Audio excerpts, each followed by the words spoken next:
Welcome to the deep dive. Today, we're taking a close look at the global market for bio-based platform chemicals. Right. Now, that might sound a bit technical, maybe, but you can think of these as the fundamental building blocks for just a huge range of products. Mm. Only, instead of coming from oil, they come from renewable stuff, biological resources. We're talking things like bio-1, 4-diacid, bioglycerol, bioglutamic acid, and bio-3-hydroxypropionic. Yeah, the essential starting points, really. Exactly, for so many materials we use. And to get a handle on this market, we've been digging into the Global Bio-Based Platform Chemicals Market Report 2025 edition. Okay. And our goal here, in this deep dive is really to pull out the key info for you. Like, how big is this market now? How fast is it expected to grow? Who are the main players? Uh-huh. What are these chemicals actually used for? And, does it look different depending on where you are in the world? Right. We want to give you a solid understanding, kind of a feel for this landscape without getting bogged down in too much jargon. Okay, sounds good. Let's start with the big picture then, the overall size and the growth projections. What kind of numbers are we looking at for, say, 2025? So the report projects the global market size in 2025 to be XX million. XX million, okay. But what's really interesting, I think, is the growth, the compound annual growth rate, the CAGR. Yeah, the average yearly growth. Yeah, exactly. That's forecast to be a pretty substantial XX% between 2025 and 2033. XX%. Yeah. Wow, okay. That definitely suggests this isn't some stagnant market. Not at all. So this growth isn't just a recent thing, is it? What's the time frame the report looks at? Well, it looks back at 2021 to 2024, Yeah. to establish the recent trends. Got it. But the really telling part is that forecast period, 2025 up to 2033. Mm. That's where you see that XX% CAGR really kicking in. Mm. It shows real confidence in the sector expanding. Right, right. A good look back and a strong projection forward. Now, you mentioned some specific types earlier. Bio-1, 4-diacid was one. What can you tell us about these different varieties? Yeah, so the report gives a detailed analysis for each of these key types. Bio-1, 4-diacid, bioglycerol, bioglutamic acid, and that bio-3-hydroxypropionic hack.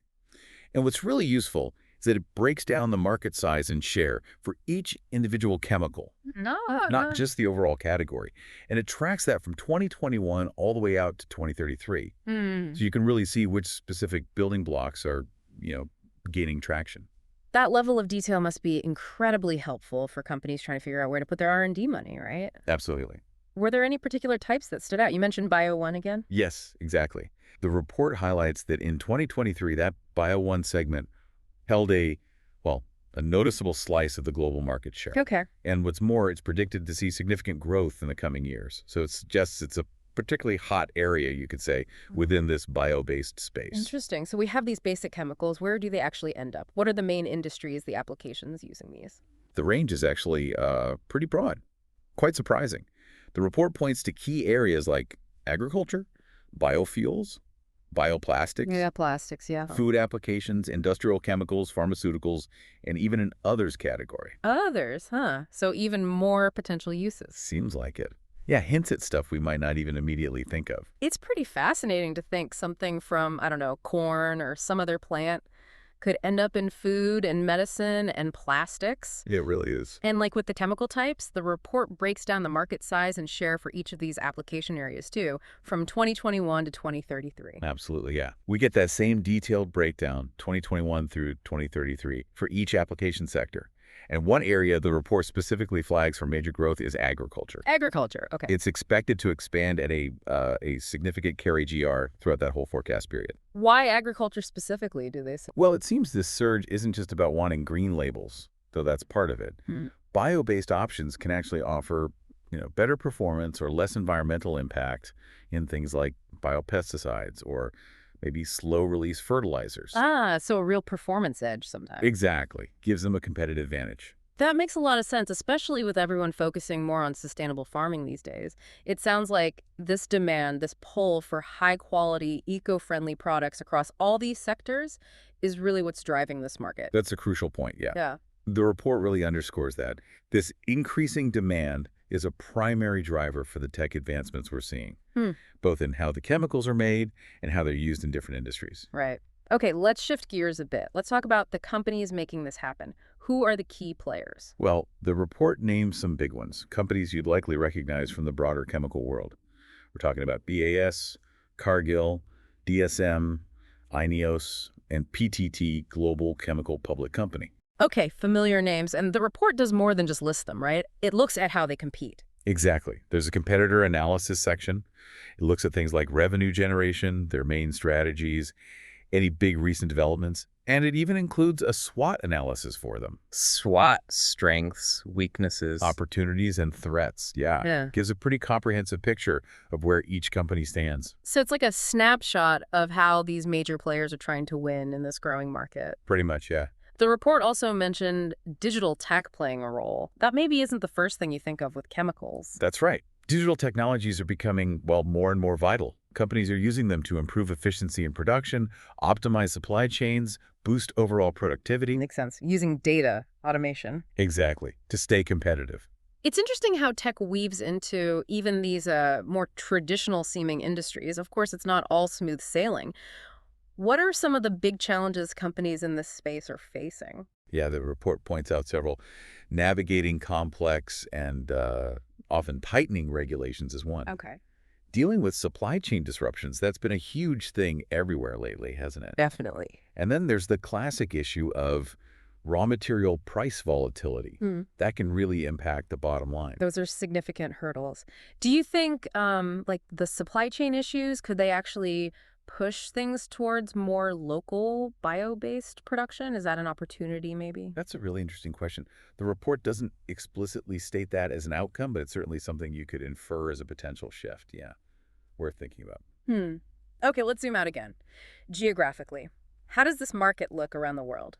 So the report gives a detailed regional breakdown.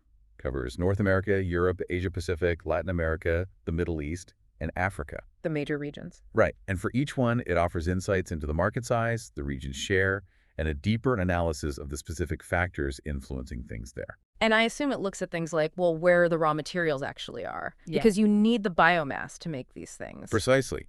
Factors like local biomass availability, the specific regulations around bio-based products in that region, the overall economic climate, they're all considered. And it even drills down into specific countries within those regions, like U.S., Canada, Mexico for North America, UK, France, Germany in Europe, China, Japan, South Korea in Asia-Pacific, and so on. That kind of country-level detail must be super useful for companies planning expansion or market entry. Incredibly useful, yeah. And I guess production versus consumption can look quite different depending on the region. Absolutely.